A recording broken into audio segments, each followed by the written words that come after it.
सादर नमस्कार, सादर जय जिनेंद्र। क्षमा ब्रेकिंग जैन न्यूज प्रतिदिन प्रातः, दोपहर एवं रात्रि में देश भर से संपूर्ण जैन समाज से संबंधित सही और सकारात्मक समाचारों के लिए देखना और सुनना न भूलें। साथ में आपसे विनम्र निवेदन है कि यदि आपने इस चैनल को सब्सक्राइब नहीं किया है तो कृपया अवश्य कीजिए और शेयर और लाइक करके धर्म प्रभावना में सहयोगी एवं सहभागी बनिए। अपने पास बहुत कुछ सामग्री मोक्ष मार्ग संबंधी उपलब्ध है पुण्य के उदय में, किंतु उसका सही क्षेत्र में अथवा मोक्ष मार्ग के धार्मिक क्षेत्र में उसका यदि उपयोग करते हैं तो निश्चित रूप से वह अपना प्रयोजन सिद्ध हो सकता है। निष्प्रयोजन बहुत कुछ कार्य करता चला जाता है और साधनों का उपयोग भी इसी ढंग से करता है। इसलिए वो सारे निमित्त साधन सामग्री मिलना और नहीं मिलना दोनों में समानता सिद्ध हो रही है। इसलिए गुरुदेव ने जो आत्म साधना की है उस विषय में कहाँ तक हम वर्णन कर सकेंगे, और वर्णन कर भी लें तो भी उसको आत्मसात करना बहुत कठिन काम है। हम भगवान की स्तुति करते हैं किंतु भगवान का अनुकरण करना बहुत कठिन है। स्तुति बहुत अच्छे ढंग से लयबद्ध तरीके से कर सकते हैं, इसमें कोई बाधा नहीं, किंतु जो हम स्तुति कर रहे हैं तो उसके अनुरूप हमारी चर्या है क्या नहीं, इस ओर भी ध्यान देने की आवश्यकता है। भगवान की पूजा से हमारा कल्याण होना है, उनका नहीं, उनका तो हो चुका है। इसी प्रकार गुरुदेव की स्तुति, उनका जो गुणानुवाद है वो नहीं चाहते कि मेरा गुणानुवाद प्रत्येक व्यक्ति करे, उनकी कोई भी अपेक्षा नहीं, अपेक्षा अपनी है। भगवान आपने जो साधना की है कितना साहस आपका रहा होगा, कितनी निरीहता रही होगी। शब्द उनकी संयोजना सरल हो सकती है, लेकिन उसके अनुरूप अपने जीवन को बनाना हंसी खेल नहीं है। हम ड्रामा तो कर सकते हैं किंतु भावों की अपेक्षा से ड्रामा संभव नहीं है। अब एक्टिंग कर सकते हैं, ये आर्ट माना जाता है। उस आर्ट के द्वारा सब कुछ प्रदर्शित किया जा सकता है, शो किया जा सकता है, किंतु उस रूप जीना ये ड्रामा में संभव नहीं है। प्रदर्शन में कभी भी दर्शन संभव ही नहीं, इस प्रकार बार बार उन्होंने कहा है। और उनका यही कहना रहा कि देखो तुम लोगों का पुण्य का उदय है, इसलिए इस प्रकार का वातावरण तुम्हें मिला है, इसका पूर्णतः उपयोग यदि तुम कर लोगे, सदुपयोग, तो निश्चित रूप से लक्ष्य दूर नहीं हो सकता। जिस लक्ष्य को लेकर के, जिस उद्देश्य को लेकर के हम साधना करते हैं तो वह बहुत जल्दी वह उद्देश्य साइड में रह जाता है, प्रयोजन एक तरफ रह जाता है, तो हमारी क्रियाएं दूसरी तरफ रह जाती है। उनकी निरीहता के बारे में बहुत सोचना बहुत कठिन हो जाता है। उनका ये कहना रहा हमेशा कि देखो इस पंचम काल में हम चाहते बहुत कुछ हैं किंतु साधना के लिए ये शरीर काबिल नहीं है। यथा योग्य ही हम साधना कर सकते हैं बहिरंग शारीरिक साधना की दृष्टि से, किंतु सहन अभाव होने के कारण यथायोग्य साधना कर लो, किंतु अंतरंग साधना की ओर दृष्टि हमेशा साधक की बनी रहनी चाहिए। उसके बिना उद्देश्य की पूर्ण आपूर्ति संभव नहीं है। लक्ष्य क्या है? मोक्ष प्राप्त करना है, ये लक्ष्य है। तुम कहाँ जा रहे हैं? तो क्या कहेंगे? हम दिल्ली जा रहे हैं। तो लक्ष्य दिल्ली जाने का, मोक्ष जाने का कहाँ रहा आपका? अभी तो कह रहे थे मैं मोक्ष जाने का हमारा इरादा है, लक्ष्य है। तो अब जा कहाँ रहे हैं आप? अभी वर्तमान में जिस उद्देश्य को लेकर के जा रहा है वो उद्देश्य भिन्न है। लक्ष्य बनाते हुए भी बहुत जल्दी वह लक्ष्य ओझल हो सकता है।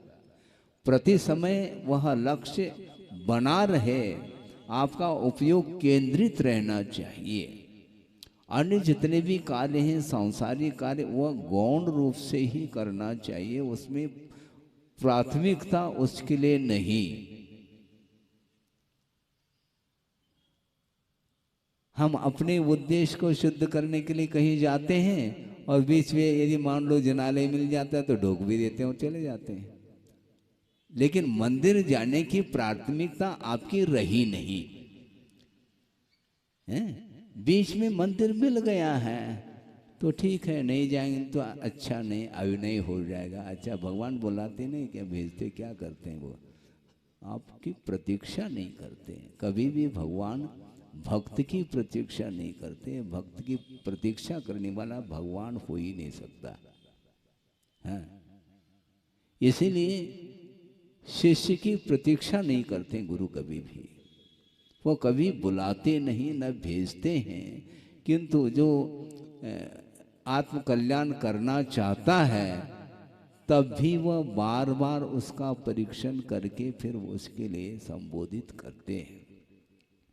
तो इसी प्रकार गुरुदेव ने अपने जीवन में जो साधना की है वह आत्म साधना के साथ साथ पर कल्याण की भावना उनकी रही है, बल्कि आचार्य बनने के उपरांत विश्व कल्याण की भावना ही प्रमुख, अन्य सारे सारे गौण।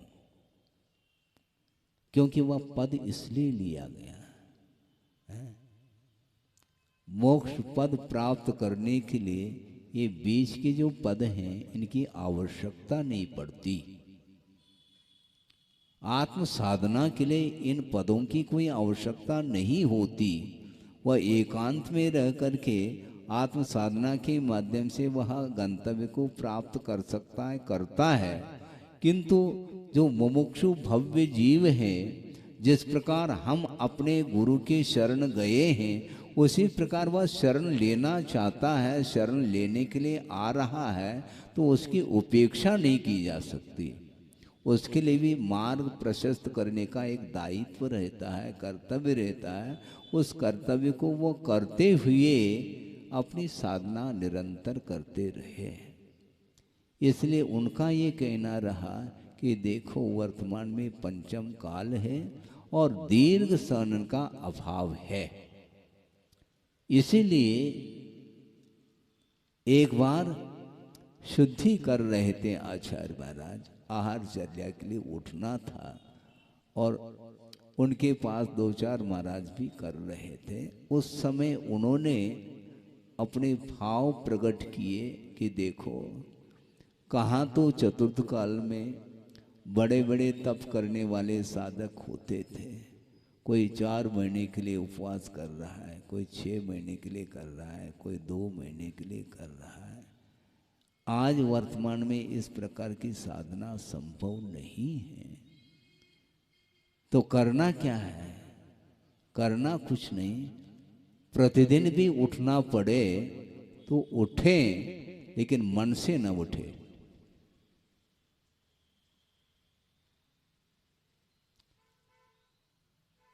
ये शब्द अभी भी कानों में गूंजते हैं। वो सारी क्रियाओं को संपन्न कर रहे हैं, आगम के अनुरूप कर रहे हैं, किंतु आहार के प्रति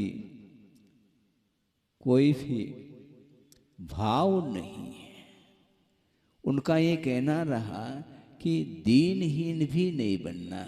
मैं उपवास नहीं कर रहा हूँ, प्रतिदिन मुझे उपवास अपने आहार लेना पड़ता है, तो लेना पड़ता है, ले थोड़ी रहे।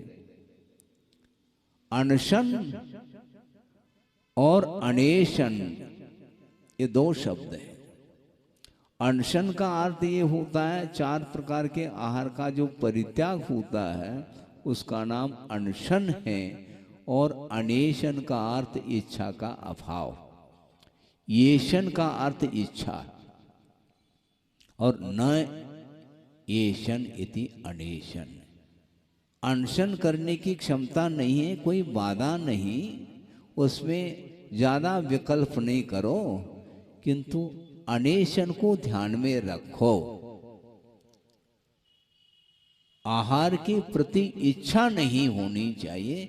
बिना इच्छा के जिस प्रकार आप कड़वी दवाई पी लेते हैं उसी प्रकार थोड़े बहुत आगम के अनुरूप लेकर के आ जाओ, क्योंकि आहार के पीछे उद्देश्य ये होना चाहिए कि किसके लिए आहार ग्रहण किया जाता है। तेजठम नहीं, तेज के लिए नहीं, किसके लिए? संयमठम, संयम के अनुपालन करने के लिए। ये शरीर एक प्रकार से वह प्राथमिक साधन है, और साधन है तो उसको सुरक्षित रखने की आवश्यकता है, क्योंकि गुरुदेव का ये कहना है कि वस्तुतः जो मशीन है और मशीन को चलाना है तो पेट्रोल की बड़ी आवश्यकता है। उसी प्रकार इट इज आल्सो मशीन। ये मशीन है तो आगम के अनुरूप आपको देना है, दे करके आ जाओ और प्रतिक्रमण करके अपनी साधना में लीन हो जाओ।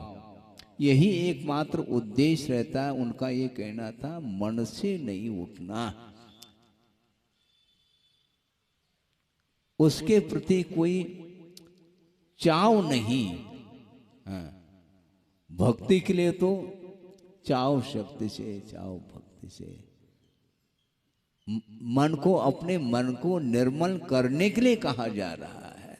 अपना मन मलिन होता है विषयों के कारण, इसलिए एक बार यदि विषयों के प्रति पीठ दिखाया है, अब उसकी ओर देखना नहीं, यहाँ तक कि स्मरण में भी नहीं लाना, ये साधना है। छोड़ तो दिया है, किंतु त्यक्त पदार्थ के प्रति पुनः यदि रुझान है, पुनः मन में वही बात बार बार आ रही है, तो निश्चित रूप से वह साधना अंतरंग साधना के अंतर्गत वह साधना नहीं आ सकती है। इसलिए उनका ये कहना है कि कोई बाधा नहीं। और इसी बात को गुणभद्र स्वामी ने भी आत्मानुशासन में स्पष्ट किया है, और उसका अनुवाद आपके सामने रख रहा हूं, क्योंकि इसी बात को लेकर के गुरुदेव का भी कहना था कि घोर घोरतर विविध तपों को मत कर यदि नहीं कर सकता। समझ रहे हैं क्या? नहीं, घोर घोरतर विविध तपों को मत कर यदि नहीं कर सकता, क्योंकि दीर्घ सहनन नहीं है, क्लेश सहन नहीं कर सकता।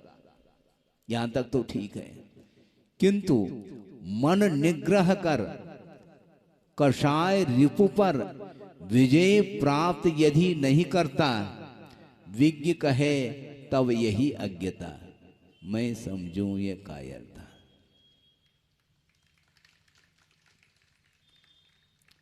सोचो, विचार करो।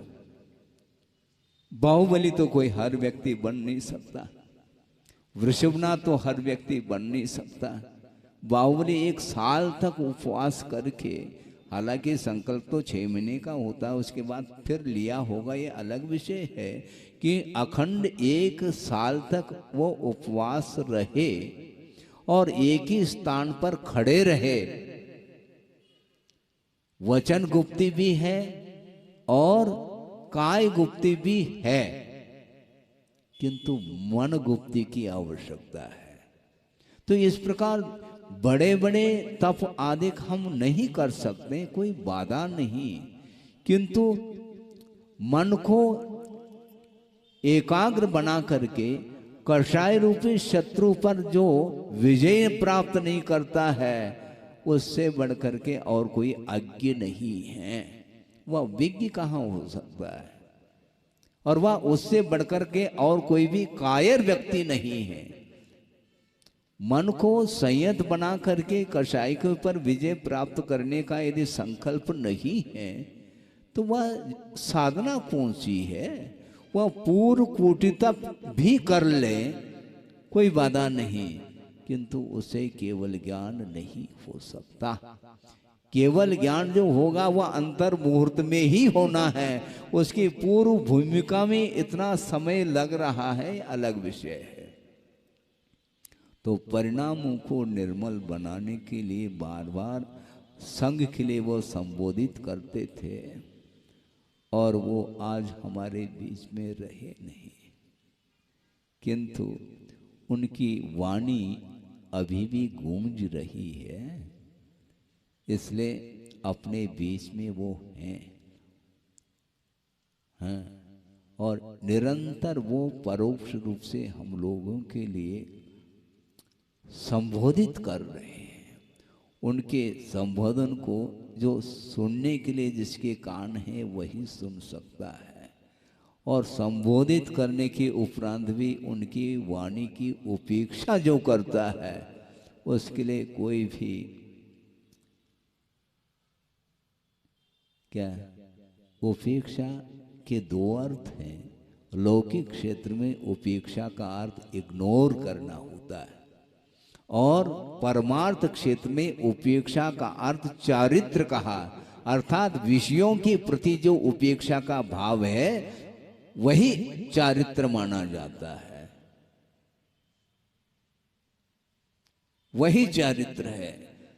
कदम कदम पर संसारी प्राणी हर्ष विषाद करता इष्टानिष्ट की परिकल्पना कर जाता है। वो उसके माध्यम से उसके कषाय बढ़ रहे हैं, कलुषता बढ़ रही है, मलिनता बढ़ रही है, और मन को निर्मल करने की बात करना चाहो तो कषाय को बंद करो। कषाय ऋव पर यदि विजय प्राप्त नहीं करता है, उससे बढ़कर के दुनिया में और कोई भी कायर व्यक्ति नहीं है, उससे बढ़कर के और कोई भी अज्ञ व्यक्ति नहीं। इससे बढ़कर के और कौन सा अज्ञ हो सकता है। अज्ञान पलता है संसारी प्राणी के अंदर, इसलिए वह अज्ञान के कारण ही हमेशा वह पर वस्तु को प्राप्त करने का एक भाव रखता है, जबकि पर वस्तु का अस्तित्व पर है, वह आपका कैसा हो सकता है। ये ध्यान में तो रखें। गृहस्थ के लिए बहुत कठिन काम है ये, लेकिन जब श्रवण के लिए कठिन हो रहा है तो फिर गृहस्थ की बात ही नहीं होती। इसलिए उनका ये बार बार कहना रहा कि देखो, प्रत्येक समय सजग रहो, सतर्क रहो, तर्क मत करो। हम तर्क करते हैं, सतर्क नहीं होते। सतर्क होने का अर्थ सावधान होना चाहिए। हमारे अंदर विचार कौन कौन से उत्पन्न हो रहे हैं, उसका परिणाम क्या निकलेगा, इस ओर यदि हमारा ध्यान नहीं जाएगा तो हम सावधान नहीं है। अलर्ट, सावधान। अपने व्रतों में दोष तो नहीं लग रहा है। ये कम से कम दोष को दोष के रूप में स्वीकार तो करे। छोड़ना तो फिर बाद की बात है। जो दोष को एक्सेप्ट नहीं कर रहा है, स्वीकार नहीं कर रहा है दोष के रूप में, तो वह कभी भी दोषों का परिमार्जन नहीं कर सकता। बातें करना अलग विषय है, हाँ, परिभाषाएं बनाना, परिभाषा को सामने रखना, ये बहुत एक ज्ञान का आयाम है, किंतु चारित्र का आयाम चाहिए। ज्ञान तो केवल बताने की दृष्टि से है। जो शाब्दिक ज्ञान है वह केवल दूसरे के काम में आता है, और शब्द की आवश्यकता इसलिए नहीं, जो साधना करता है वह शब्द का आलंबन नहीं लेता। वह मौन होकर के गुप्ती के साथ चल रहा है, और जो गुप्ती के साथ चलता है वही गुप्त होता अर्थात सुरक्षित रहता है। गोपनम इति गुप्ती। जिन परिणामों के माध्यम से आत्मा की रक्षा होती है उसका नाम गुप्ती कहा है। बोलने से गुप्ती नहीं होती, बल्कि गुरुदेव ने यहाँ तक कहा बोलते समय भी हम कथनचित उसको गुप्ती कह सकते हैं। क्यों? बोलते समय वह सावधानी के साथ बोल रहा है। मेरे लिए कौन से शब्द उपयुक्त है, भाषा समिति के अनुरूप, आगम के अनुरूप वह शब्दों का आलम्बन लेकर के वह व्यक्ति को समझाने का पुरुषार्थ करता है। निर्दोष होना चाहिए,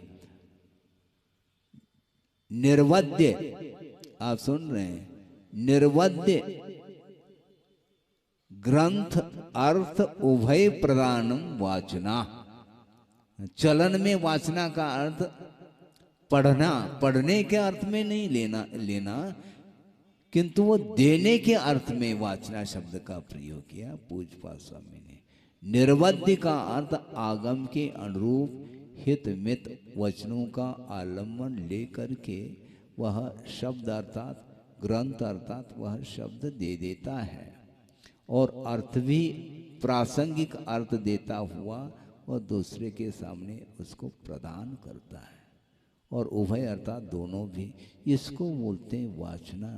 इसलिए गुप्ती का अर्थ वह बोल भी रहा है किंतु सतर्क हो करके बोल रहा है, सावधानी के साथ। ऐसा कोई एक शब्द भी मुख से न निकले जिसके माध्यम से अर्थ का अनर्थ घटित हो जाए। हमें नहीं आता है कोई बाधा नहीं, हमें बर्दाश्त है, लेकिन हम विपरीत नहीं बोलेंगे, ये अपना संकल्प है। यही सत्य महाव्रत माना जाता है, यही भाषा समिति मानी जाती है, और यही सत्य धर्म भी माना जाता है।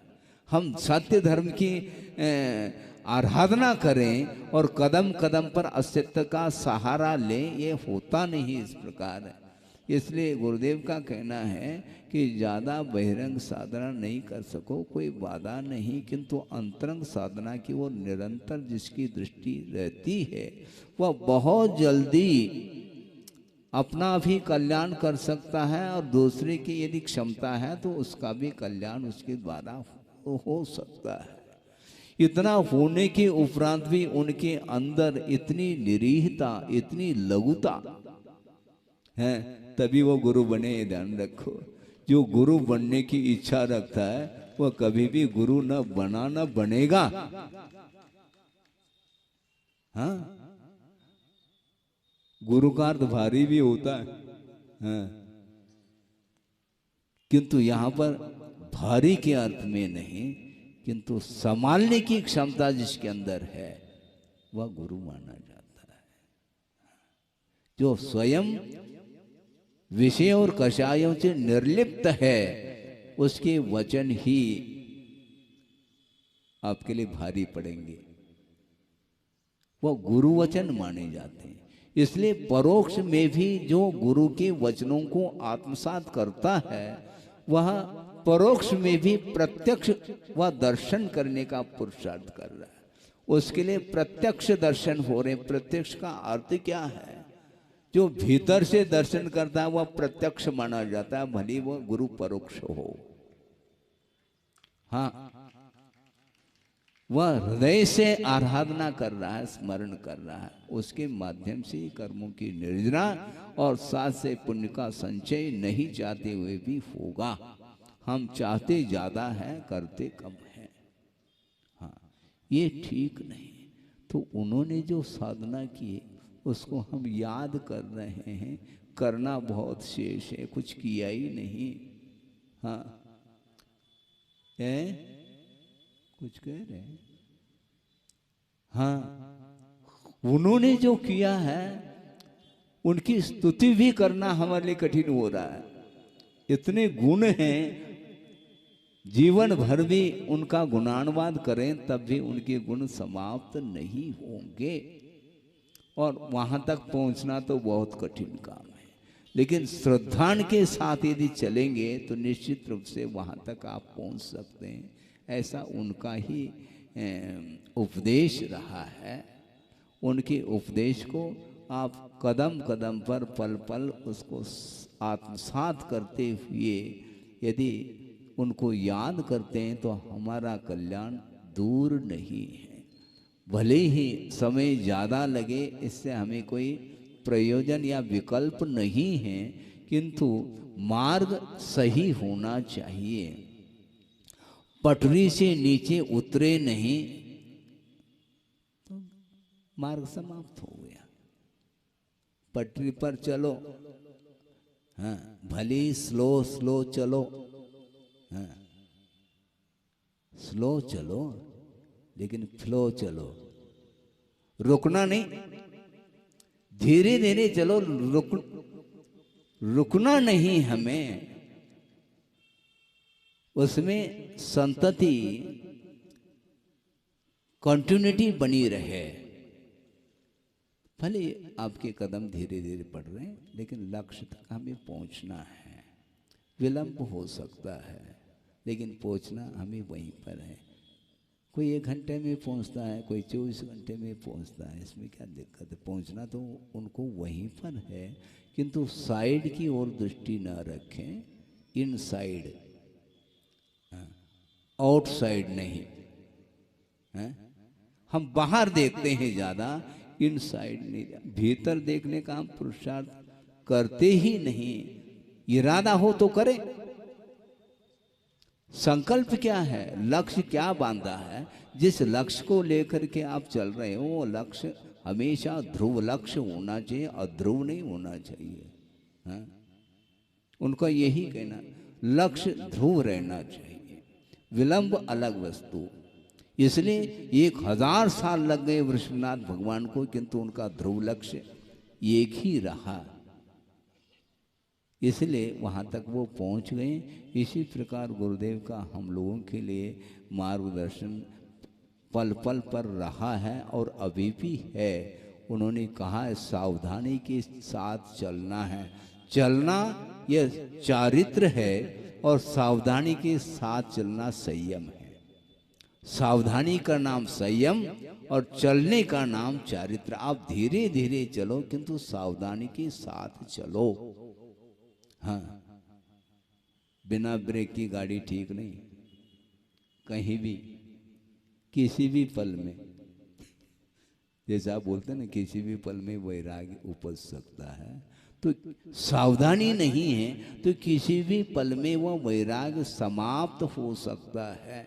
चारों ओर विषयों का वातावरण देखने को मिलता है, उस ओर हमें नहीं देखना, अपने को इनसाइड देखना है, आउटसाइड बाहर इर्द गिर्द नहीं देखना। बहुत कठिन काम है। ये आसक्ति ये समाप्त नहीं होती। मान लो आपने 1 घंटे में छाया में बैठ गए, ठीक है, और धूप में आते ही गर्मी, अरे वो 1 घंटे की छाया का प्रभाव 1 सेकंड में समाप्त हो सकता है। आप महसूस करते हैं कि नहीं? इसी प्रकार हम मान लो हम पूर्व कोटि तक कर रहे हैं ना, पूर्व कोटि तक करने के उपरांत भी बाहर, अभी भी बाहर दृष्टि तुम्हारी जा रही है, तो अब केवल पूर्व कोटि की वह साधना बहिरंग है, भीतरी साधना है ही नहीं। इसलिए भीतरी साधना करने के लिए उनका बार बार ये लक्ष्य तक पहुंचाने के लिए सावधान कराते रहे। संघ के लिए उनको आज इस तारीख की अपेक्षा से उनको स्मरण में हम लाए हैं उनके लिए। और उनका जब भी स्मरण हो आता है तो कुछ भी नहीं दिखता, क्योंकि इनसाइड, क्योंकि जहाँ पर गुरु वहाँ पर और कोई है ही नहीं हमारे लिए। इसने इसके उपरांत भी उनकी जो लघुता है वो अपने आप में,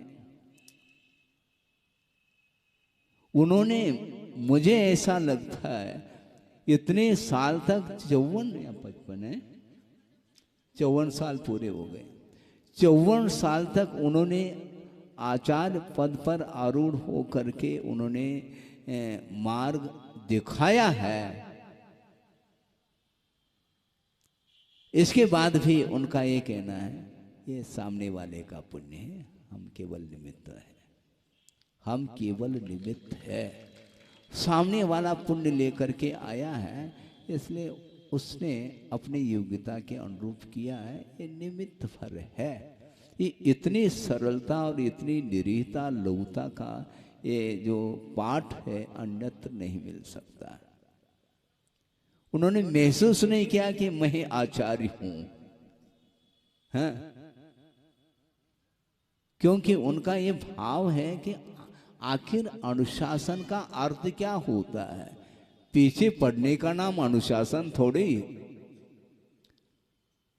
आगम को दिखाया है, बार बार दिखा सकते हैं, पढ़ा सकते हैं, चलना तुम्हें है, तुम नहीं चलोगे तो मेरी कोई जिम्मेदारी नहीं है, ध्यान रखो। भगवान की जिम्मेदारी है क्या? भगवान ही करते रहे, तुम उलझते चले जाओ और वो सुलझाते रहे, हैं? सुलझाओ भगवान, हैं? क्यों भजन सुन रहे कि नहीं? बोलते हैं आप लोग सुलझाओ भगवान, वो काय को सुलझाएंगे? तुम उलझते चले जा रहे, उनके होते हुए भी जो उलझ रहा है तो उनको सुलझाने के लिए कौन सुलझा सकता उनके लिए? इसीलिए वस्तुतः उपदेश दिया जा सकता है, मार्गदर्शन दिया जा सकता है, किंतु चलना यदि नहीं चाहता है तो उसके लिए कोई भी आग्रह नहीं, अनुग्रह की बात करो, ऐसा गुरुदेव का कहना। हमें किसी को भी आग्रह नहीं करना। हम क्यों आग्रह करें? चलने की उत्कंठा उसके भीतर यदि नहीं है, लगनशीलता नहीं है, निष्ठा नहीं है, तो हम कहाँ तक उसको पकड़ करके ले जा सकेंगे? संभव नहीं। इसलिए गुरुदेव को स्मरण करते हुए हम इतना ही कहना चाहते हैं, वहाँ तक पहुँचना तो दूर है, किंतु उन्होंने जो कहा है उसको प्रतिशत के रूप में भी यदि अनुकरण करोगे तो कल्याण हो सकता है। हो इस पवित्र भावना के साथ। Kshama breaking Jain news YouTube channel पर विज्ञापन देकर धर्म प्रभावना में बने सहभागी। विज्ञापन देने हेतु संपर्क कीजिए मोबाइल नंबर 9026900740 एवं समाचार एवं वीडियो भेजने हेतु WhatsApp number 9335236222। Kshama breaking Jain news YouTube channel देखने के लिए आपको बहुत बहुत धन्यवाद। सादर प्रणाम, सादर जय जिनेंद्र।